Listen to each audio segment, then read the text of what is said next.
Yes, എന്തായാലും കേരള ബ്ലാസ്റ്റേഴ്സുമായിട്ട് ബന്ധപ്പെട്ട വളരെ പ്രധാനപ്പെട്ട ഒരു അപ്ഡേറ്റ് ആണ് നമ്മൾ നോക്കാൻ പോകുന്നത്. സോ അതിലേക്ക് പോകുന്നതിന് മുമ്പ് നിങ്ങൾ ലൈക്ക് എന്ന് പറയുന്നത് വളരെയധികം ഇമ്പോർട്ടൻ്റ് ആണ്. 200 ലൈക്കിൻ്റെ ടാർഗറ്റ്. സോ എല്ലാവരും അതിലേക്ക് എത്തിക്കുമെന്ന് വിചാരിക്കുന്നു. യെസ്, എന്നാലും മാർക്കസ് മെർഗലോവിൻ്റെ ഒരു പ്രസ്താവനയാണ് ഇപ്പോൾ ഏറ്റവും കൂടുതൽ വൈറലായിക്കൊണ്ടിരിക്കുന്നത്. അതായത് നമ്മുടെ ഒരു നെയ്മർ ഇഷ്ടേറ്റിൽ നിന്ന് നമ്മളൊരു സെൻട്രൽ ബാക്കിനെ സൈൻ ചെയ്തു, അല്ലെങ്കിൽ ഒരു ഡിഫൻഡറിനെ സൈൻ ചെയ്തു എന്ന തരത്തിലുള്ളൊരു വാർത്തയാണ് നമുക്കിപ്പോൾ പുറത്ത് വന്നുകൊണ്ടിരിക്കുന്നത്. സോ അങ്ങനെയാണെങ്കിൽ ആ ഒരു ഡിഫൻഡർ ആരായിരിക്കുമെന്ന് പലരും ചോദിക്കുന്നുണ്ട്.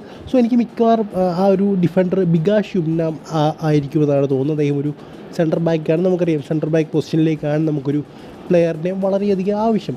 സോ എന്തായാലും എനിക്ക് തോന്നുന്നു അദ്ദേഹം നമ്മുടെ അണ്ടർ 21 ഒക്കെ ഇന്ത്യക്ക് വേണ്ടി റെപ്രസെൻറ്റ് ചെയ്തിട്ടുള്ള പ്ലെയറാണ്.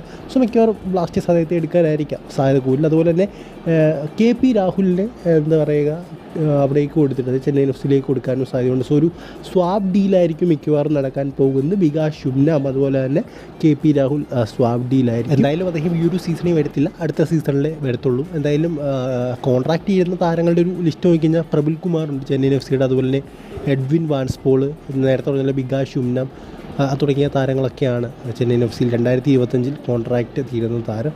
സോ എന്തായാലും മിക്കവാറും ബികാഷ് യുംനാമാണെന്ന് തോന്നുന്നു. അതുപോലെ തന്നെ സ്വാപ്പ് ഡീലിനും സാധ്യതയുണ്ടെന്നാണ് എനിക്ക് തോന്നുന്നത്.